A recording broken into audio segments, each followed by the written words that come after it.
হে যুবক, তুমি কি জানো তুমি কোনো সাধারণ মানুষ নও। তুমি জন্মেছ যুদ্ধের জন্য, তলোয়ার হাতে নয়, বরং তোমার নফসের বিরুদ্ধে। তুমি কি ক্লান্ত, ভেঙে পড়েছ, বারবার হেরে যাচ্ছ? তবুও শোনো, আল্লাহ আজও তোমাকে যোদ্ধা বলেই ডাকেন। যোদ্ধা মানে কি তুমি জানো? যোদ্ধা মানে যে কখনো পড়ে যায় না তা নয়। যোদ্ধা তো সেই ব্যক্তি যে পড়ে গিয়েও উঠে দাঁড়ায়। হে যুবক, তোমার ভেতরে যে যুদ্ধ চলছে কেউ সেটা দেখে না, কিন্তু আল্লাহ দেখেন। আর সেই যুদ্ধই সবচেয়ে বড় জিহাদ। নফসের বিরুদ্ধে যুদ্ধ, শয়তানের বিরুদ্ধে যুদ্ধ, হালাল আর হারামের মাঝখানে যুদ্ধ। হে যুবক, রাতে তুমি একা থাকো, মোবাইল হাতে, মন ভরা অস্থিরতা, হারাম হাতছানি দেয়, শয়তান ফিসফিস করে। আর তুমি বলো এইবার শেষ, কিন্তু আবারও পড়ে যাও। শোনো, এই লড়াইয়ে হার মানা মানেই তুমি দুর্বল নও, এর মানে তুমি এখনো লড়ছো। মনে রেখো, মৃতরা কখনোই লড়ে না, যোদ্ধারাই লড়ে। একটু ইতিহাস শোনো, এই উম্মার সেরা মানুষরা যুবকরাই ছিলেন।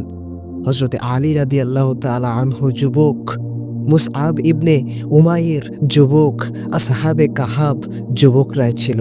তাদেরও ভয় ছিল, কষ্ট ছিল, ত্যাগ ছিল, কিন্তু তারা নফসের কাছে মাথা নত করেনি। হে যুবক, তুমি কি ভাবো আল্লাহ ভুল করে তোমাকে এই যুগে পাঠিয়েছেন? না, এই যুগের অন্ধকার ভাঙার জন্যই তোমাকে পাঠানো হয়েছে। আজ তুমি যদি থেমে যাও তাহলে কে দাঁড়াবে? আজ তুমি যদি হার মানো তাহলে তোমার ভবিষ্যৎ সন্তান কার থেকে দিন শিখবে? একটা নামাজ, একটা তাওবা, একটা না বলা হারামের কাছে এই ছোট ছোট সিদ্ধান্তই তোমাকে যোদ্ধা বানায়। শয়তান বড় গুনাহ চায় না, সে চায় তুমি ধীরে ধীরে হেরে যাও। হে যুবক, আল্লাহ ক্লান্ত হন না।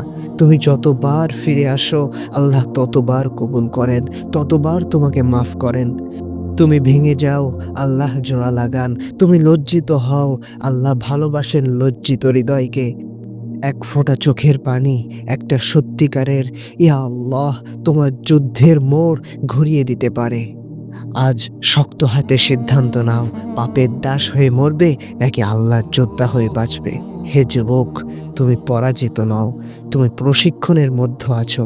আবার ওঠো, আবার লড়ো, আবার বলো, ইয়া আল্লাহ আমি দুর্বল, কিন্তু আমি হাল ছাড়বো না, আমি হাল ছাড়বো না, কারণ তুমি একজন যোদ্ধা।